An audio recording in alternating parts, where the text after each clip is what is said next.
Honorable President of the Republic of Armenia, Honorable Prime Minister of Slovak Republic, Honorable participants of Yerevan Dialogue Conference, I welcome all of you, and now I would like to share with you some insights on the current state of the Armenia-Azerbaijan peace process. And as you know, we've been able to agree on a draft of the agreement on the peace and interstate relations between Armenia and Azerbaijan, and we finalized the document and completed the negotiations on that draft. And Armenia announced, and personally me announced, that I'm ready to sign the document. And you know that Azerbaijan officially is linking the signing of the agreement with two issues. The first one of them is the dissolution of the OSCE Minsk Group structures. And you know that OSCE Minsk Group was created as a platform for negotiations between Armenia and Azerbaijan on the conflict. And in general, I should say that the agenda of dissolution of OSCE Minsk Group is acceptable for us, and we are ready to go forward. But from the other side, we want to make sure that we, with Azerbaijan, understand the situation similarly. I mean, we want to make sure that the intention of Azerbaijan isn't to close, let's say, the conflicting situation on its territory and to export that into the territory of the Republic of Armenia. Why we are saying this? Because you know that unfortunately in the recent years, Azerbaijan started to call approximately 60% of the sovereign territory of the Republic of Armenia so-called Western Azerbaijan. And you know our position on that, we said many times that there can't be Western Azerbaijan in the sovereign territory of the Republic of Armenia. So in general, what is our proposal to go ahead? We propose to sign peace agreement and simultaneously a joint application to the OSCE on the dissolution of the Minsk Group structures. And I think that is a constructive approach and constructive proposal to have two documents on the table and sign those documents simultaneously in the same time, in the same place. Another issue that Azerbaijan raises is its claim that the Republic of Armenia Constitution contains territorial claims on Azerbaijan. In general, this is also clear that parties must not have any territorial claims against each other, and that is very important precondition for peace. But let's look at issue carefully and to understand whether there is territorial claims in the Constitution of Republic of Armenia against Azerbaijan. The only institution that can officially declare what the Republic of Armenia Constitution contains and what it does not contain is the Constitutional Court of the Republic of Armenia. So you know that last year we've been able with Azerbaijan to sign regulations on the joint activities of the two commissions on the delimitation of the border between Armenia and Azerbaijan. And by the way, it was the first ever international bilateral document signed by Armenia and Azerbaijan. And according to the legislation of the Republic of Armenia, we sent that document to our constitutional court to define whether this document is compliant with our constitution. And last September, the Constitutional Court of Armenia examined the regulation on the joint activities, that document, and decided that regulations were, by the way, Alma-Ata Declaration referred as a basic principle for the delimitation process between Armenia and Azerbaijan in the process of delimitation of the border. So both regulations, and that means Alma-Ata Declaration as well, are fully compliant with the Constitution of the Republic of Armenia. I would like to clarify what is the Alma-Ata Declaration. It is a document that has been signed in 1991 by 11 former Soviet socialist republics, members of USSR, and Alma-Ata Declaration has two main meanings. First, Soviet Union stops to exist, and the second, the parties, signatories of that declaration become independent states, recognizing each other's territorial integrity, inviolability of borders, sovereignty, etc., etc.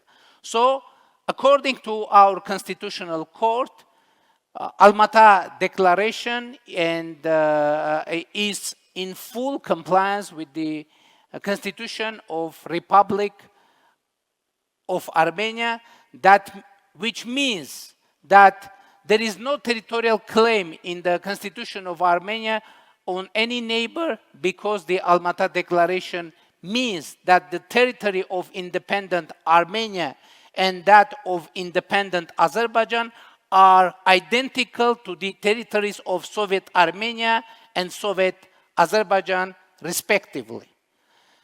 So, but it isn't the whole story, because, as I said already, we've been able to agree on the draft of peace agreement between Armenia and Azerbaijan, and on the agreed text we have already provision that parties confirm that the administrative borders between the Soviet republics of the former USSR become the international borders of the respective independent states, and the parties recognize the sovereignty, territorial integrity, and inviolability of international borders and each other's political independence.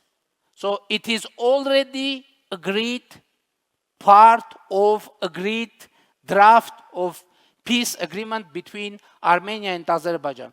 By the way, in the same document, there is a reference to the Alma-Ata Declaration, which is a basic principle in the peace agreement as well.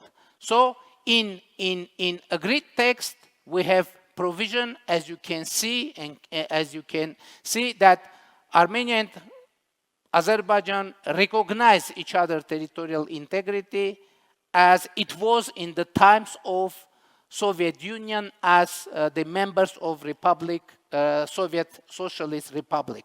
There is another provision in agreed draft of peace agreement between Armenia and Azerbaijan, that the parties state that they do not have any territorial claims to each other and shall not raise any such claims in the future.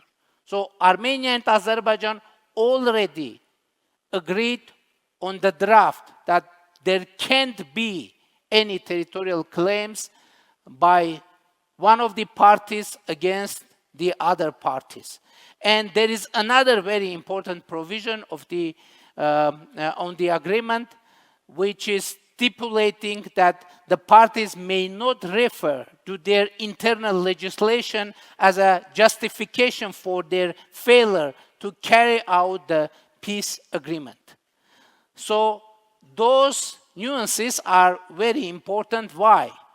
Because according to Armenia's legislation, after signing peace agreement, we must send it to our constitutional court to check the compliance of agreement with the Constitution of Republic of Armenia. I mean, it isn't an option. It is compulsory that that document must be sent to the Constitutional Court. So from that point, we have two options. The one option is that if Constitutional Court decide that the text of agreement isn't compliant with our Constitution. If we will have such decision, even though I should say that after the last September decision, our experts say that there is no high probability that Constitutional Court could decide something like that after last year's decision on the regulations or a regulation of border commissions. But court is court. In case when Constitutional Court would decide that peace agreement isn't compliant with our Constitution, we will have very concrete situation to decide. In that case, to be honest, what would be the position of the government of Armenia? And personally, my position, I would initiate constitutional changes, because this peace process and peace agreement must not be missed. And we will try and we will persuade our society to make that amendment for reaching sustainable and long-lasting peace. But in case when Constitutional Court would decide that the agreement is in full compliance with the Constitution of Republic of Armenia, in that case we will have no obstacle to send that document to our parliament for ratification. And when ratified, that document will acquire a highest legal force in Armenia, according to the paragraph 3 of Article 5 of the Constitution of the Republic of Armenia, which states, in case of conflict between the norms of international treaties ratified by the Republic of Armenia and those of Armenian laws, the norms of international treaties shall apply. So that means that in case that after the moment of ratification and after the ending into force, when President will sign the law about ratification, peace agreement between Armenia and Azerbaijan will have supreme legal force in the Republic of Armenia. So that is very important nuance, because it means that the peace agreement will solve all the concerns that Azerbaijan may have and now has. So it is obvious that the way to address the issues raised by Azerbaijan is to sign the agreement rather than not to sign it. I would like to clarify one more time.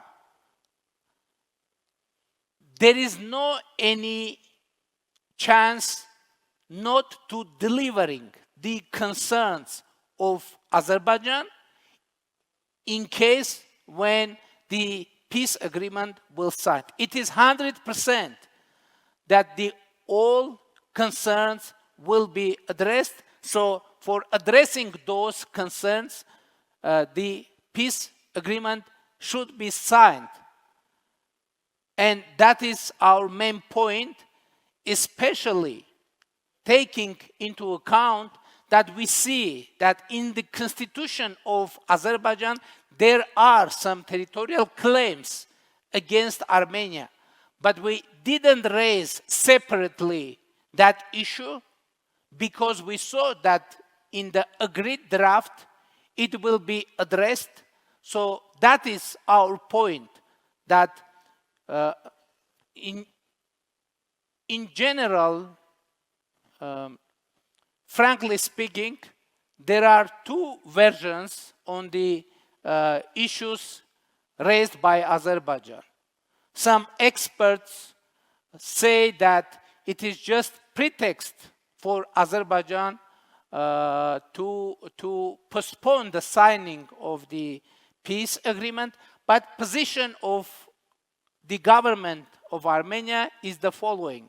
We are trying to taking into account that the concerns of Azerbaijan are sincere, and we are looking to see whether the roadmap we are proposing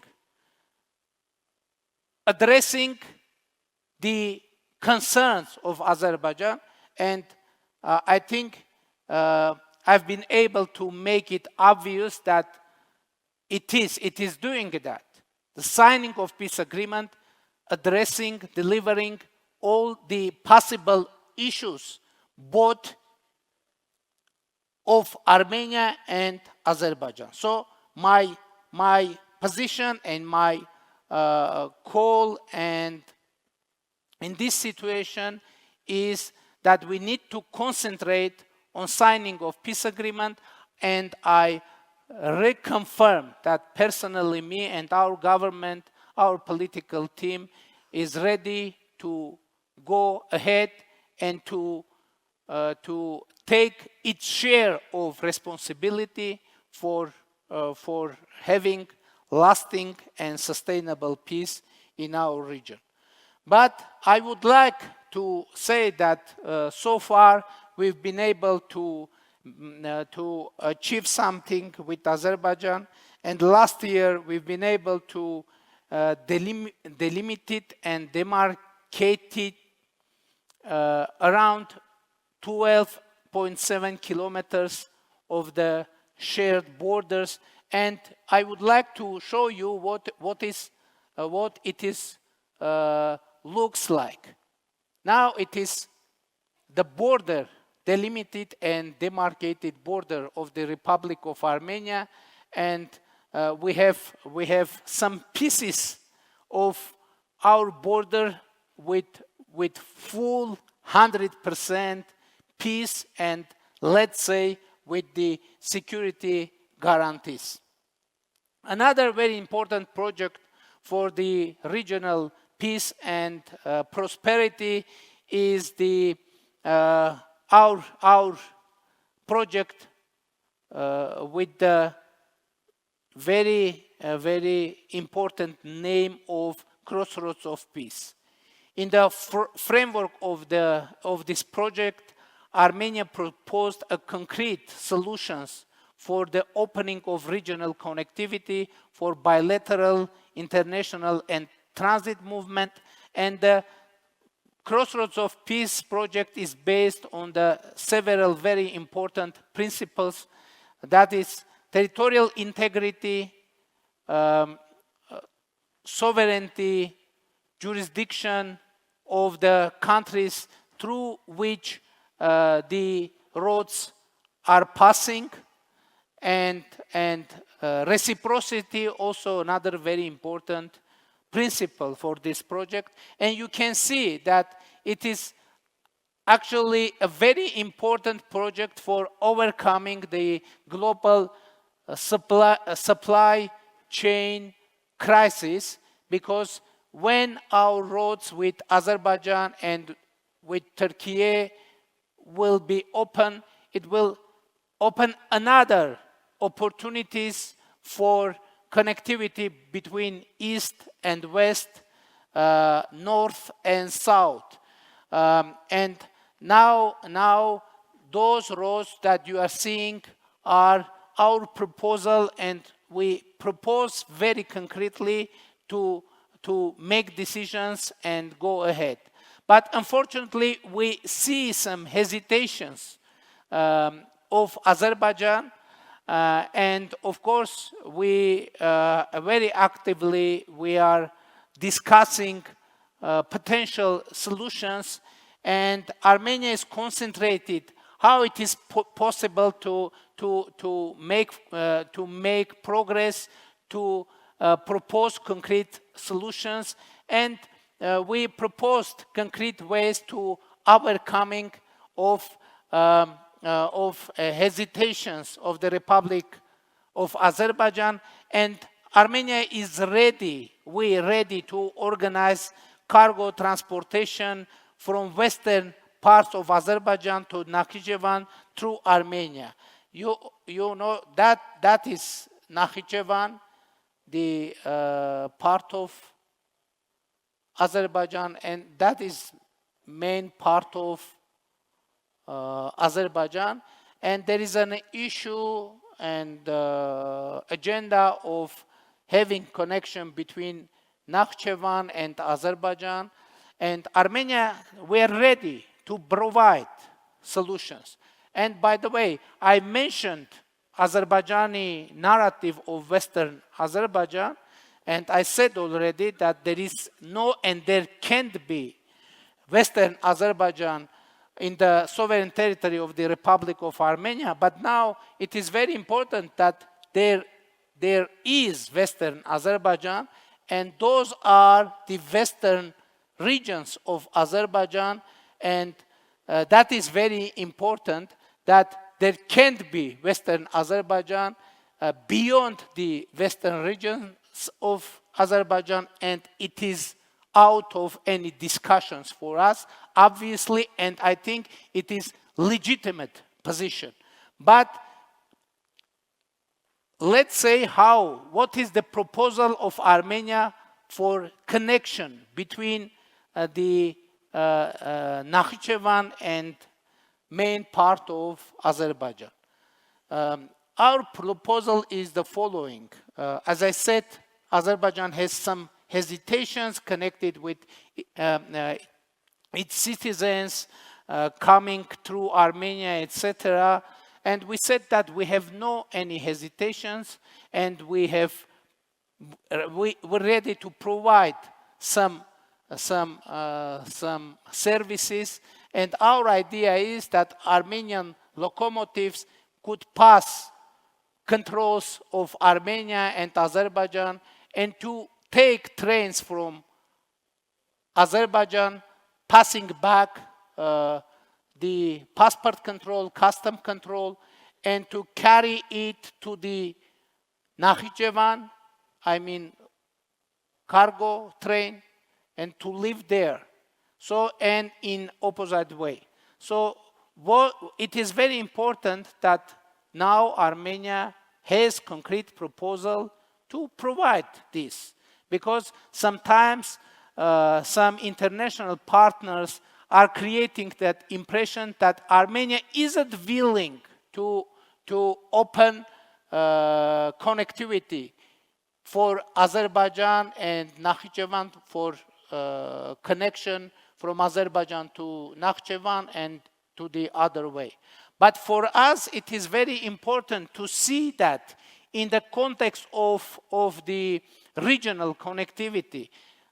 You spotted that mentioned reciprocity, and for us, it's very important to have similar connection with the.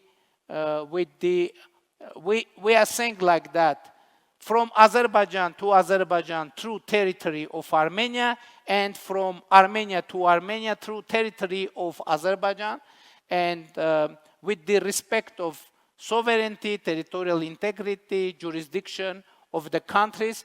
And this proposal is official. This proposal is on the table, and anytime Azerbaijan is agreed, we are ready to enter into the stage of implementation of this process. Ladies and gentlemen, as you So I hope I've been able to share those insights with you, that we have concrete proposals to have progress and to achieve lasting and sustainable peace in our region.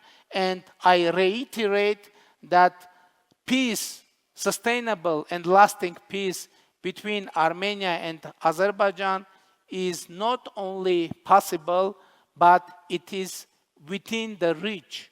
And we are determined, we are devoted to the peace agenda, and we are ready to continue consultations with Azerbaijan how to get to the point of signing of peace agreement and other documents as well, which will dramatically and totally change the situation and destiny of the peoples of our region. And of course, we will be adhered to that agenda and make everything that is dependent from us, of course, with the respect of the principles I mentioned already. And my belief is, ladies and gentlemen, that despite all the arguments, all the provocations, etc., there will be no war between Armenia and Azerbaijan, and there will be peace, and that is very definite for me. Thank you very much.